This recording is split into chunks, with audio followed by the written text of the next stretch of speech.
한 주간 잘 보내셨습니까? 날씨 이야기를 안 할 수가 없어서 날씨 이야기를 좀 해야 될 것 같습니다. 제가 연초였던 걸로 기억이 나요. 연초에 제가 디프리크가 별거 아니었다라고 그렇게 얘기를 한 적이 있었는데 굉장히 큰 실수를 한 것 같습니다. 여름도 이런 여름은 제가 겪어본 적이 없고요. 그리고 여름 지나면 가을이 오겠거니라고 생각을 했었거든요. 근데 지금 보니까요, 가을이 아니고 겨울이 오는 것 같아요. 그죠? 원래 대구가 이런가요? 착각이 들 정도로. 여러분 환절기입니다. 기온차가 굉장히 심한데요. 여러분 건강 유념하시고요. 하나님이 주신 생명 가운데 또 하나님께서 맡겨주신 그 사명을 기쁨으로 감사함으로 감당하시는 저와 여러분들 될 수 있기를 주님의 이름으로 축복합니다. 여러분 이 세상에서는 절대 끊어지면 안 되는 것이 있습니다. 예를 들면 부모와 아기의 관계를 예를 들 수 있겠죠. 여러분 왜 부모와 아기의 관계가 끊어지면 안 될까요? 여러분 이 관계가 끊어지면 아이가 살 수가 없기 때문입니다. 여러분 생각해 보십시오. 아기가 태어나서 할 수 있는 일이 뭐가 있겠습니까? 여러분 애가 혼자 먹을 수 있어요? 혼자 걸어 다닐 수가 있습니까? 아니면 혼자서 대소변을 가릴 수가 있습니까? 다 못하죠. 할 수 있는 거라고는 뭐예요? 먹고 자고 싸고 먹고 자고 싸고. 여러분 이것만 할 줄 압니다. 여러분 그러니까 부모가 옆에서 어떻게 해야 하죠? 하나부터 열까지 다 챙겨줘야 한다는 것입니다. 여러분 만약에 그렇게 하지 못하면 어떻게 되지요? 아기는 살 수가 없습니다. 여러분 지금으로부터 5년 전쯤에 2019년도 6월에 인천에서 일어난 일입니다. 인천에서 벌어진 일인데요. 여러분도 아마 잘 알고 있는 일이라고 생각합니다. 한 아버지가 있었는데 이 딸 부부와 연락을 좀 하려고 하는데 연락이 계속 안 되는 거예요. 그래서 이 아버지께서 딸 부부가 살았던 아파트로 왔는데 거기에 이 부부는 없고요. 거실에 보니까 상자 하나가 놓여 있길래 그 상자를 열어봤다는 거예요. 그런데 그 상자 안에 뭐가 있어요? 자신의 7개월 된 손주가 거기에 죽어 있는 것을 발견하게 됩니다. 그래서 이 아버지가요, 경찰에 신고를 하게 됐는데 제일 먼저 누구를 불렀을까요? 당연히 이 딸 부부를 불렀지 않겠습니까? 그래서 이 딸 부부가 조사하는 과정에서 어떻게 증언을 했냐 하면 강아지를 키우는데요. 개를 키우는데 이 개가 아기를 핥혀서 연고를 발라주고 재웠는데 그 다음날에 보니까 아기가 죽어 있었다라고 그렇게 증언을 했습니다. 아마도 여러분 이 뉴스를 많이 보셨을 거라고 하는데요. 여러분 이 말이 사실이었을까요? 아니었습니다. 나중에 경찰이 이 CCTV를 조사해 봤더니요. 이 부부가 나간 후에 5일 동안, 여러분 며칠요? 5일 동안 누구도 이 집을 드나들지 않았다는 사실을 밝혀냈습니다. 여러분 이게 무슨 뜻일까요? 여러분 이제 생후 7개월밖에 안 된 아기였는데 그 아기를 보살펴줄 사람이 5일 동안 없었다라는 뜻입니다. 다시 말하면 여러분 이 아기는 생명을 유지하기 위해서 꼭 필요한 물과 음식을 며칠 동안 못 먹었다라는 거예요. 5일 동안 먹지 못했다라는 것을 의미하는 것입니다. 여러분 실제로 경찰에서요 아기를 부검을 했는데 아기의 위와 소장에서 음식물을 섭취한 흔적을 전혀 발견하지 못했다라고 그렇게 발표했습니다. 무슨 뜻이냐면요, 이 아이가 굶어 죽었다는 것입니다. 여러분 2019년도 대한민국에서 일어난 일입니다. 여러분 그렇다면 이 부모들 있잖아요. 이 부모들 5일 동안 이 부모들은 무엇을 했을까요? 여러분 사고가 나서 병원에 있었을까요? 사경을 헤매고 있었을까요? 아닙니다. 여러분 그 5일 동안 이 부모들이 한 일은요, 자신의 친구들과, 그러니까 남편은 남편 친구들과 또 아내는 아내 친구들과 그렇게 따로따로 사이가 좋지는 않았는지 아니면 부부싸움을 했는지는 잘 모르겠으나 그렇게 따로따로 친구들끼리 모여서 술을 마시고요, 온라인 게임을 했다라고 합니다. 여러분 그렇게 5일을 보내는 동안에 부부끼리 문자를 주고받았었는데요. 아내가 남편에게 이렇게 문자를 보냈습니다. 아기가 죽었을 것 같으니까 집에 가서 좀 확인해 달라고 남편에게 문자를 보낸 거예요. 여러분, 남편이 그 문자 메시지를 받고 어떻게 했을까요? 이 남편이 이렇게 답장합니다. 왜 나보고 가라고 하냐? 라고 하면서 답장을 보내고는 끝이었다고 합니다.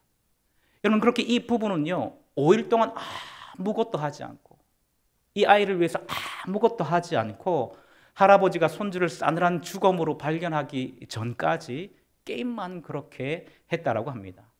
2년 정도가 지나서 2021년도 4월에 이 두 사람에 대한 판결이 나왔습니다. 두 사람 다 징역 10년형을 받고 지금도 이제 교도소에서 복역을 하고 있다라고 합니다.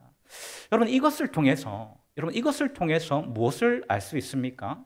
여러분, 부모의 도움 없이는 아기는 절대로 혼자서 살아갈 수 없는 존재라는 것입니다. 그렇기 때문에 부모와 아기는요, 절대로 끊어지면 안 되는 관계라는 것입니다. 이 둘의 관계가 끊어지면 반드시 누가 죽어요? 아기가 죽을 수밖에 없기 때문에 절대로 끊어지면 안 되는 관계라는 것입니다. 여러분, 우리 신앙생활도 마찬가지죠.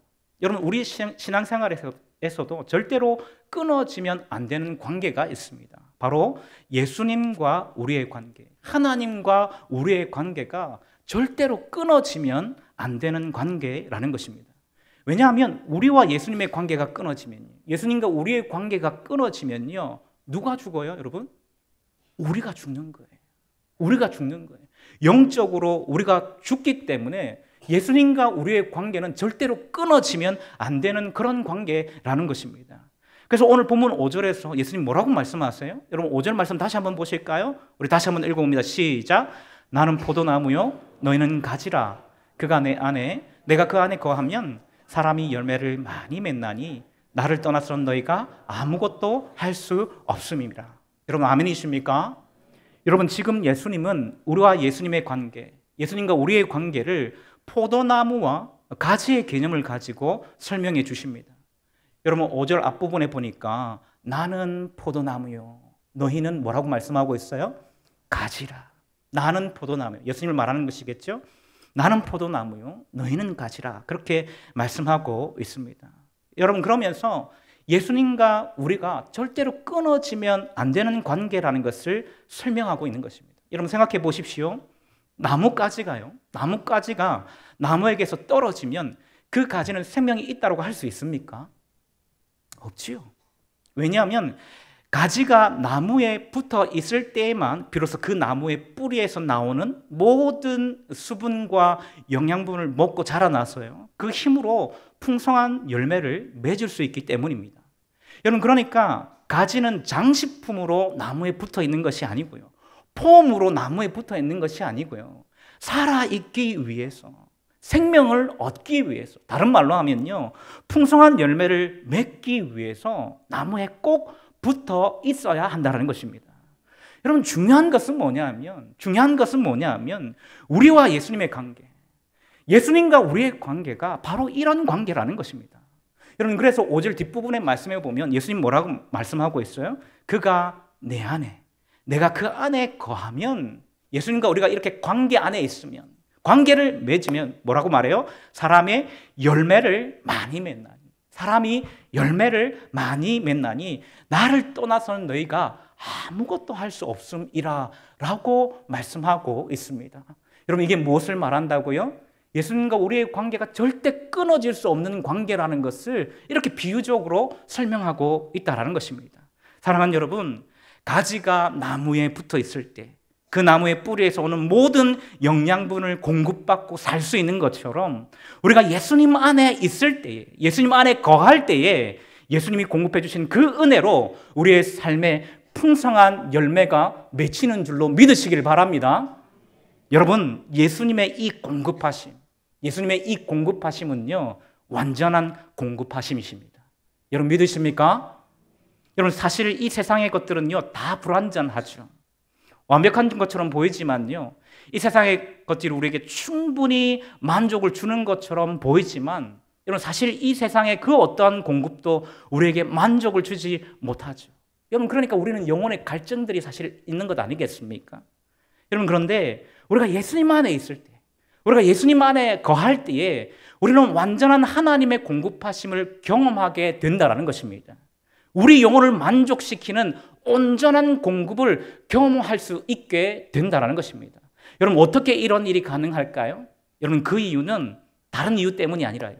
예수님이 이 세상 그 누구보다도 우리를 사랑하시기 때문입니다. 여러분, 그 사랑 때문에 이런 완전한 공급하심이 가능하다는 것입니다. 여러분, 무슨 뜻일까요? 여러분, 우리가 이 세상을 살아갈 때에도요,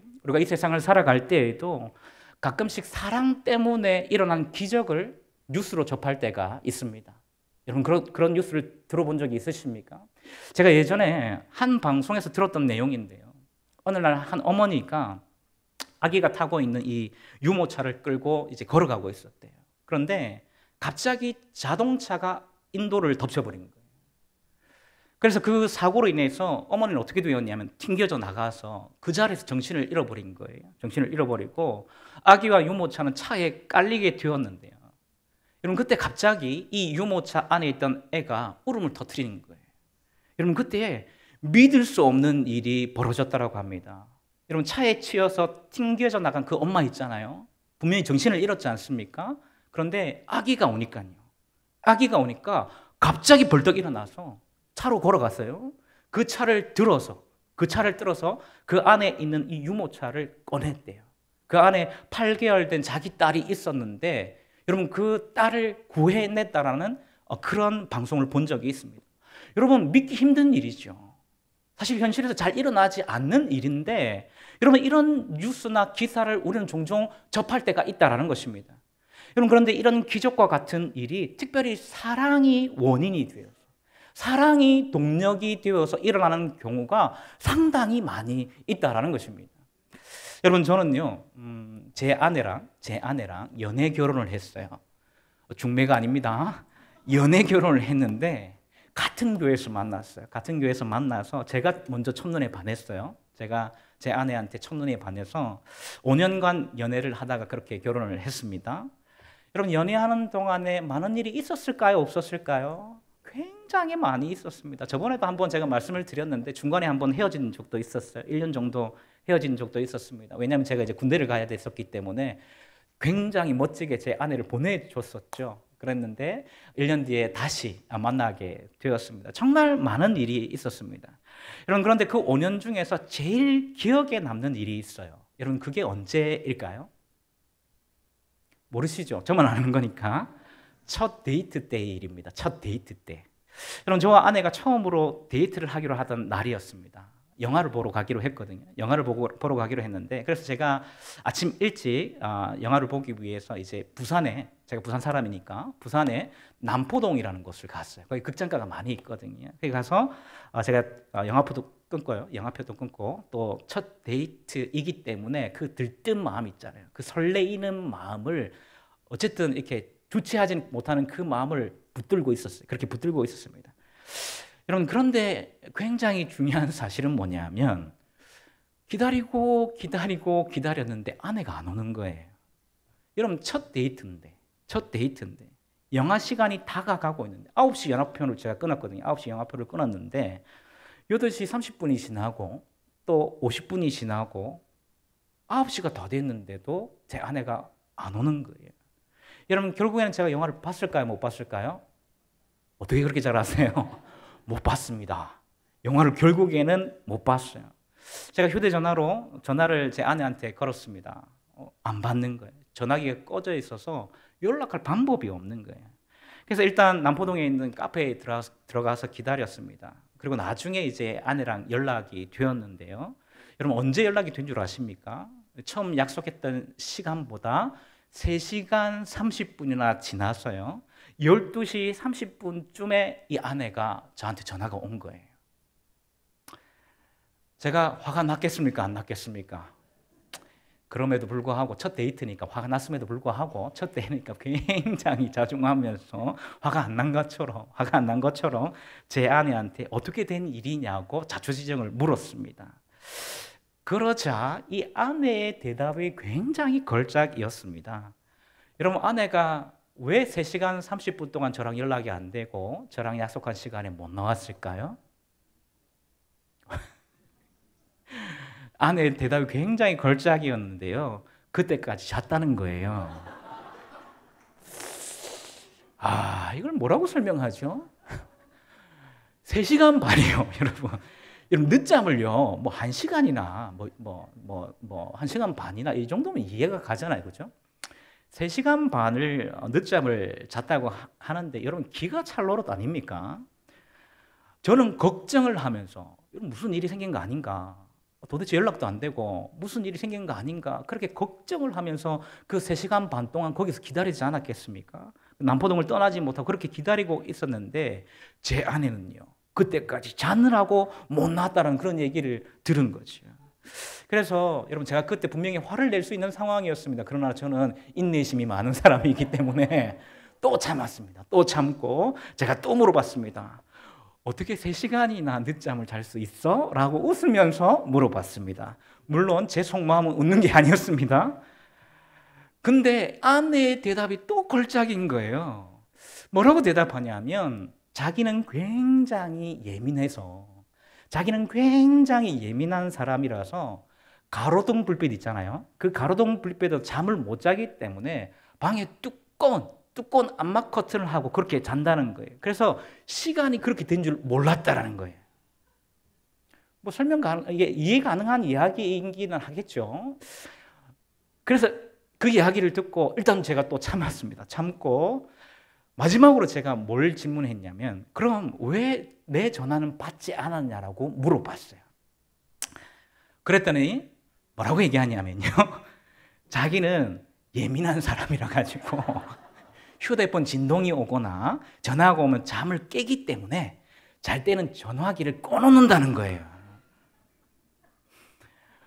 그리고 또 진짜 마지막으로 제 아내에게, 그러면 알람 시계가 있지 않냐, 알람 시계를 맞춰놓으면 되지 않았냐라고 물어봤습니다. 그랬더니 제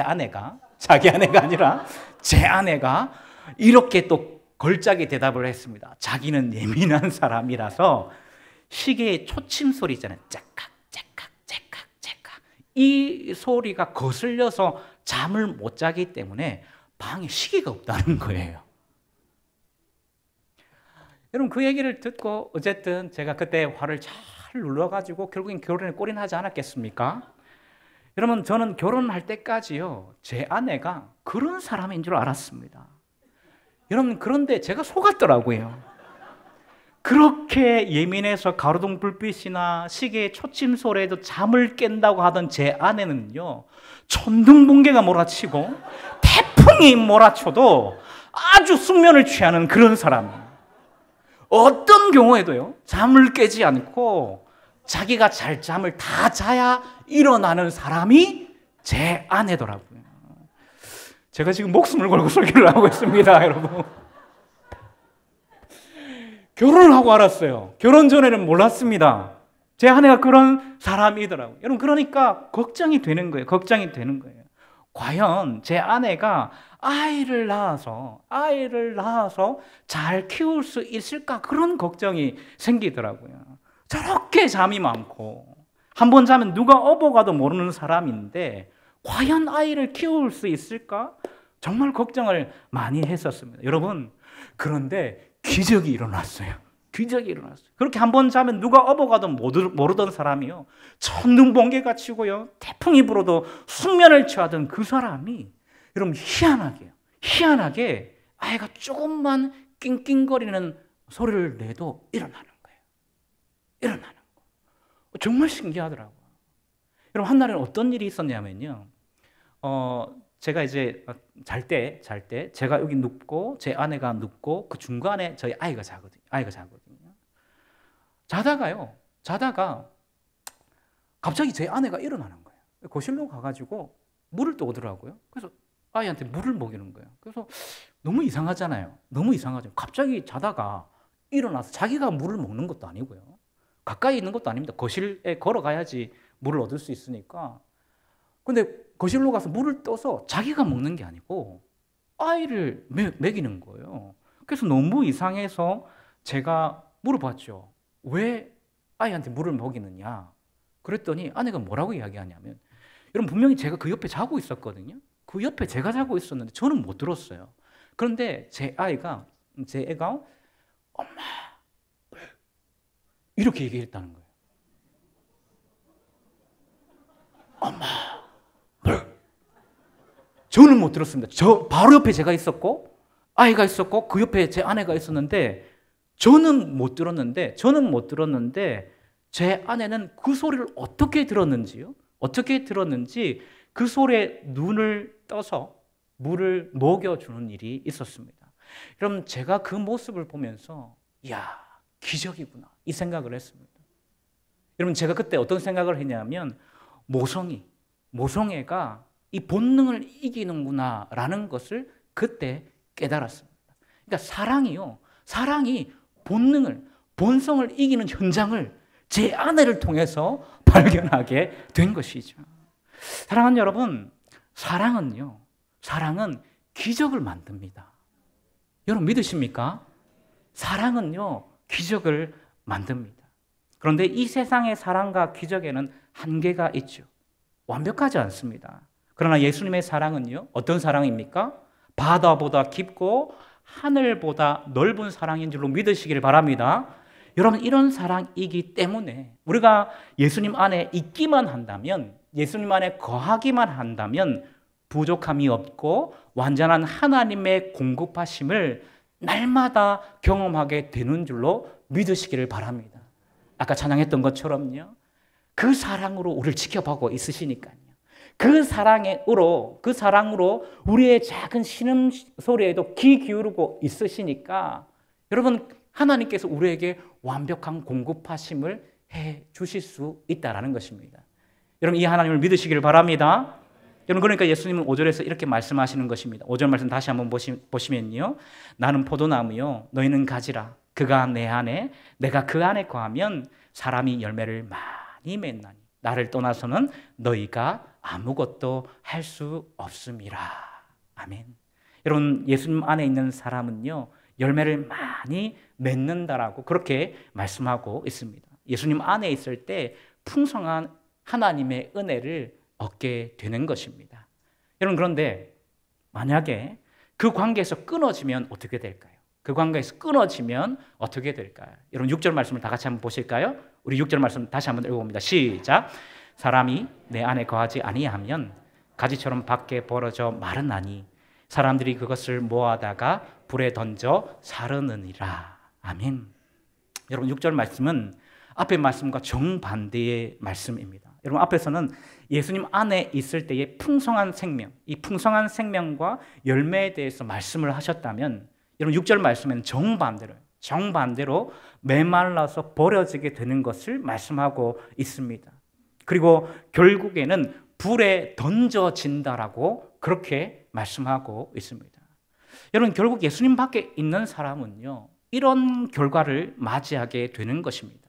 풍성한 인생이 아니라 메마른 인생, 밖에 버려지는 인생, 불에 던져져서 심판을 받는 인생이 되는 것입니다.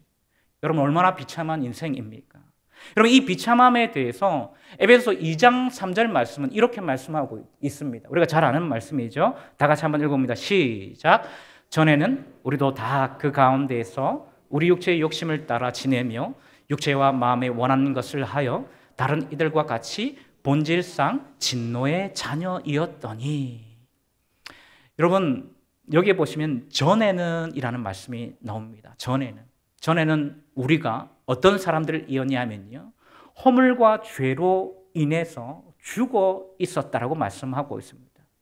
여러분, 그때에, 다시 말하면 예수 그리스도 밖에 있었을 때에 여러분, 우리는 어떤 사람이었어요? 그 뒤에 말씀에 보니까 우리 육체의 욕심을 따라 지내며 육체와 마음에 원하는 것을 하여 다른 이들과 같이 어떤 사람이었다고요? 본질상 진노의 자녀이었더니라고 말씀하고 있습니다. 여러분, 무슨 뜻일까요? 죄로 말미암아서 하나님의 심판을 받다가 여러분, 이 세상에서 뿐만 아니라 여러분, 나중에 죽었어도 영원한 하나님의 심판을 받아야 될 사람들이 바로 저와 여러분들이었다라는 것입니다. 여러분, 이것이 본질상 진노의 자녀라는 의미인 것입니다. 여러분, 그러니까 비참한 거예요. 이 땅을 살아가면서 끊임없이 하나님 앞에 죄를 범하면서 하나님의 심판을 받기 때문에, 여러분, 이 땅에서 그 심판이 끝나는 게 아니고 우리가 죽어서도 영원한 심판을 받기 때문에, 그래서 우리가 그런 비참한 존재였다라는 것입니다. 여러분, 그런데 그때 기적과 같은 일이 벌어집니다. 여러분, 에베소서 2장 4절에서 5절 말씀을 다 같이 한번 읽어볼까요? 시작. 긍휼이 풍성하신 하나님이 우리를 사랑하신 그 큰 사랑을 인하여 허물로 죽은 우리를 그리스도와 함께 살리셨고 너희는 은혜로 구원을 받은 것이라. 아멘. 여러분, 여기 보니까 긍휼이 풍성하신 하나님이 우리를 사랑하신 뭐로 인해서요? 그 큰 사랑을 인하여, 그 큰 사랑을 인하여 허물로 죽은 우리를 그리스도와 함께 살리셨다. 은혜로 우리가 구원받았다라고 말씀하고 있습니다. 여러분, 하나님의 심판을 받다가 여러분, 이 세상뿐만 아니라 나중에 죽어서도 영원한 하나님의 심판을 받아야 될 그런 우리가 긍휼이 풍성하신 그 하나님의 사랑 때문에 구원받는 은혜를 받게 된 것입니다. 여러분, 이게 기적과 같은 일이죠. 여러분, 이런 기적과 같은 일이 저와 여러분들 가운데 이미 일어난 줄로 믿으시기를 바랍니다. 여러분, 그래서 우리는요, 더 이상 메마른 인생이 아니라요, 하나님의 그 완전하신 공급하심을 경험하는 풍성한 열매를 맺는 복된 인생이 되었다라는 것입니다. 여러분, 그런데 안타까운 것은 여전히 예수님 밖에 있는 사람들이 많이 있다라는 것입니다. 여러분, 어떻게 해야 할까요? 사실은 다른 방법이 없어요. 어떻게 해야 하냐면요, 여러분, 고린도전서 1장 21절, 여러분, 이 말씀 다 같이 한번 읽어봅니다. 시작. 하나님의 지혜에 있어서는 이 세상이 자기 지혜로 하나님을 알지 못하므로 하나님께서 전도에 미련한 것으로 믿는 자들을 구원하시기를 기뻐하셨도다. 아멘. 여러분, 아직도 예수님 밖에 있는 사람들, 여러분, 어떻게 해야 할까요? 여러분, 다른 방법이 없습니다. 여러분, 전도에 미련한 것으로 믿는 자들을 구원하시기를 하나님이 기뻐하셨다라고 말씀하고 있습니다. 여러분, 다른 방법이 없어요. 예수님 안에 있을 때 얼마나 풍성한 열매를 맺게 되는지, 예수님을 믿을 때 어떤 기적이 나타나는지 우리의 입술을 통해서 전해야 한다는 것입니다. 여러분, 우리가 먼저 이 사랑을 받았습니다. 우리가 먼저 이 은혜를 받았습니다. 여러분, 그렇기 때문에 성경은 우리를 뭐라고 표현하고 있냐면 증인이라고 표현하고 있잖아요. 먼저 우리가 경험했다는 거예요. 먼저 우리가 그 은혜를 알았다는 거예요. 여러분, 우리가 그 은혜를 먼저 받은 사람임을 믿으시기를 바랍니다. 여러분, 그렇기 때문에 우리가 이 사실을, 우리가 겪었던 그 은혜들을, 그 감사를 전하는 삶을 살아가야 된다는 것입니다. 전도를 통해서, 복음을 전파하는 것을 통해서 우리가 겪었던 그 하나님의 놀라우신 일들을 선포해야 한다는 것입니다. 비록 그것이 미련해 보인다 할지라도요, 그 미련한 방법을 통해서 결국에는 하나님이 일하실 것이기 때문에 복음으로 예수님 밖에 있던 사람들을 부르셔서 예수 그리스도 안에 있는 사람으로 하나님의 자녀로 삼아주실 것이기 때문에 우리는 때를 얻든지 못 얻든지 이 복음을 전해야 한다는 것입니다. 사랑하는 여러분, 말씀을 정리하면서 저는 저와 여러분들이 예수님 안에서 주님이 주시는 완전한 공급하심의 그 은혜를 먼저 경험할 수 있기를 주님의 이름으로 축복합니다. 그래서 우리의 삶 가운데 풍성한 열매를 많이 맺으실 수 있기를 주님의 이름으로 축복합니다. 그리고 그 풍성한 은혜를 예수님 안에서만 누릴 수 있는 이 복음의 진리를 우리만 아는 것으로 그치지 마시고요, 아직도 예수님 밖에 있는 사람들에게 전할 수 있기를 주님의 이름으로 축복합니다. 여러분, 그렇게 할 때에 우리가 복음을 듣고 하나님의 자녀가 되는 은혜를 값없이 받고 그 은혜의 풍성함을 누리고 살아가고 있는 것처럼 우리가 살아가는 모든 사람들, 특별히 우리가 작정한 모든 베스트들이 우리와 동일한 은혜로 하나님의 자녀된 복을 예수 그리스도 안에서 누리게 될 줄로 믿습니다. 여러분, 이제 한 주 남았습니다. 가을 전도단체 한 주 남았습니다. 여러분, 기도하면서요, 또 헌신하면서 섬기면서 우리가 작정한 베스트에게 다가갈 때에 하나님께서 우리를 통하여서 하나님의 역사를, 하나님의 그 구원의 역사를 이루실 줄로 믿고 우리의 삶을 하나님 앞에 내어드려서 우리가 받았던 그 은혜를, 우리가 작정한 그 베스트들도 받아 누릴 수 있는 은혜가 있도록 기도하시는 이번 한 주가 될 수 있기를 주님의 이름으로 축복합니다. 기도하시겠습니다.